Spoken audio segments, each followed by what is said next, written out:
नमस्कार,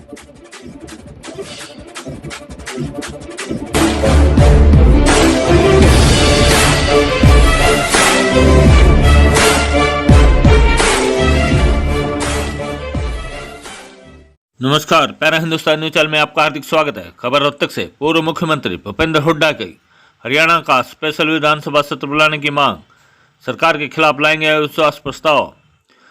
भूपेंद्र हुड्डा ने कहा, सरकार को नहीं अपनानी चाहिए टकराव की नीति, किसानों की मांग मानना सरकार की जिम्मेवारी। कृषि मंत्री जेपी दलाल द्वारा किसान आंदोलन के पीछे पाकिस्तान व चीन का हाथ बताना काफी शर्मनाक। नए कृषि कानूनों को हमारी कमेटी की सिफारिशें बताकर देश को गुमराह कर रही है बीजेपी। हमारी कमेटी ने मंडियों के विस्तार व स्वामीनाथन आयोग के C2 फार्मूले पर किसानों को MSP देने की करी थी सिफारिश। भूपेंद्र हुड्डा ने कहा, यूपीए सरकार में हर साल MSP में होती थी औसतन 12 से 15% बढ़ोतरी, भाजपा सरकार में महज 4 से 5% होती है बढ़ोतरी। हमारी कमेटी की सिफारिश पर पूरे देश में फसली ऋण की दर 12 से कम करके की 4%, हरियाणा में की गई 0%। बार बार अपने ही बयानों में फंस रही है बीजेपी, इसलिए किसान कर रहे हैं उन पर भरोसा। पूर्व मुख्यमंत्री भूपेंद्र हुड्डा ने हरियाणा का स्पेशल विधानसभा सत्र बुलाने की मांग की है। उनका कहना था कि कांग्रेस पार्टी सरकार के खिलाफ अविश्वास प्रस्ताव लाएगी। 2 निर्दलीय विधायकों ने अपना समर्थन ले लिया है। जो जेजेपी के भी 4 विधायक बोल रहे हैं किसानों के समर्थन में इस्तीफा देने को लेकर, उनका चेहरा भी साफ हो जाएगा कि सरकार को किसी भी टकराव की नीति नहीं अपनानी चाहिए।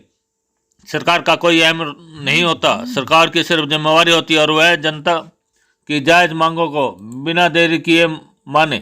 यह कहना है पूर्व मुख्यमंत्री और नेता प्रतिपक्ष भूपेंद्र हुड्डा का। हुड्डा रोहतक में पत्रकारों से बात कर रहे थे। इस मौके पर पत्रकारों के सवाल को जवाब देते हुए भूपेंद्र हुड्डा ने एक बार फिर किसानों की मांगों और किसान आंदोलन पर खुलकर अपना पक्ष रखा। उन्होंने दोहराया कि किसानों की मांग पूरी तरह जायज है। MSP की गारंटी के बिना नए कृषि कानून किसानों के हक में नहीं हो सकते।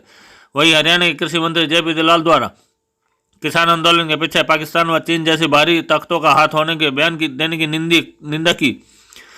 उन्होंने कहा, उनका बयान काफी शर्मनाक है। उन्होंने ऐसा कर किसानों का अपमान किया है। टिकरी बॉर्डर पर हम गए थे, लेकिन यह किसानों का आंदोलन है और किसानों का ही रहना चाहिए। एक सवाल के जवाब में पूर्व CM ने कहा, यूपीए सरकार में उनके नेतृत्व में बनी कमेटी के बारे में बीजेपी भ्रम फैलाने की कोशिश कर रही है। 3 नए कानूनों को हमारी कमेटी की सिफारिश बताकर बीजेपी जनता को गुमराह कर रही है। हमारी कमेटी ने ऐसी कोई सिफारिश नहीं की थी जिससे किसानों का हित हो। उन्होंने कहा कि उनके नेतृत्व में बनी मुख्यमंत्री की कमेटियों ने मंडियों के विस्तार की सिफारिश की थी, न कि उन्हें खत्म करने की। उनमें उसमें कहा गया था कि मंडियों पर किसी भी तरह का इकरार नहीं होना चाहिए। मंडियों का विस्तार हर किसान का तक होना चाहिए। हमारी सरकार के दौरान मंडियों का इतना विस्तार किया गया कि हरियाणा में हर 8 से 10 किलोमीटर के दायरे में बड़ी मंडी है।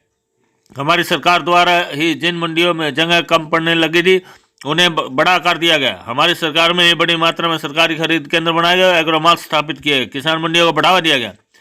हुड्डा ने कहा, हमारी कमेटी ने स्वामीनाथन आयोग के C2 फार्मूले के तहत किसानों को उनकी फसल का रेट देने की सिफारिश की थी, लेकिन नए कानूनों में C2 फार्मूला तो छोड़िए, कहीं MSP का जिक्र तक नहीं है। उन्होंने कहा, यूपीए सरकार के दौरान फसलों के MSP में ऐतिहासिक बढ़ोतरी हुई है। लगभग हर फसल के रेट 3 गुना तक बढ़े। यूपीए सरकार में हर साल फसलों के रेट में 12 से 15% की औसत बढ़ोतरी होती थी। कई फसलों के रेट तो सालाना 20% तक बढ़े हैं। यह हमारी कमेटी की सिफारिश थी कि किसानों पर लोन के ब्याज का बोझ न पड़े। पूरे देश में फसली लोन की ब्याज दर को 12% से घटाकर 4% किया गया था।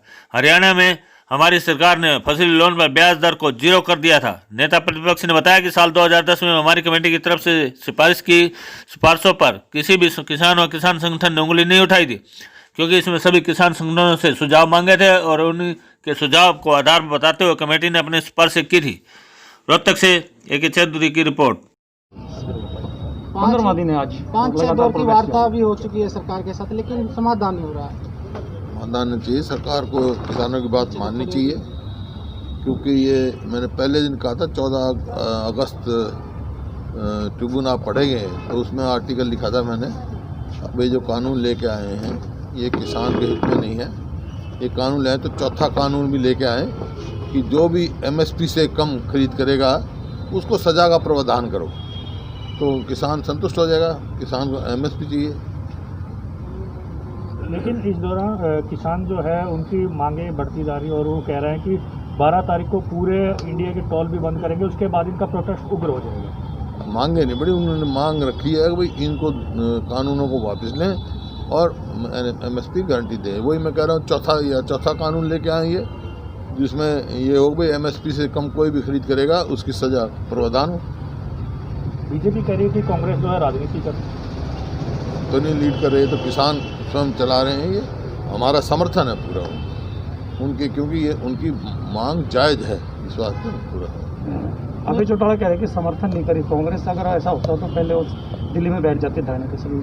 क्या करते हैं धरने पे बैठने, सर में धरने पे बोलने दिया कि किसानों ने कहा भाई राजनीति करना भी नहीं है, कोई राजनीतिक दल लीड नहीं कर रहा है उसको, किसान लीड कर रहे हैं, बाकी हम समर्थन दे रहे हैं। अबे चौटाला तो राजनीति की बात करते हैं, ये राजनीति का समय नहीं है, ये किसानों को समर्थन देने का समय है। वहीं कृषि मंत्री हैं JP दलाल, उनका कहना है कि चाइना, पाकिस्तान इस तरह की सट्टेबाजी शक्तियों का ये उसका गैर जिम्मेवार बयान है। एक ऐसे स्थान पे बैठ के इतना गैर जिम्मेवार बयान देना, ये पूरे किसानों का अपमान किया उन्होंने, और किसानों का नहीं पूरे हिंदुस्तान का अपमान किया है। उनको माफ़ी मांगनी चाहिए।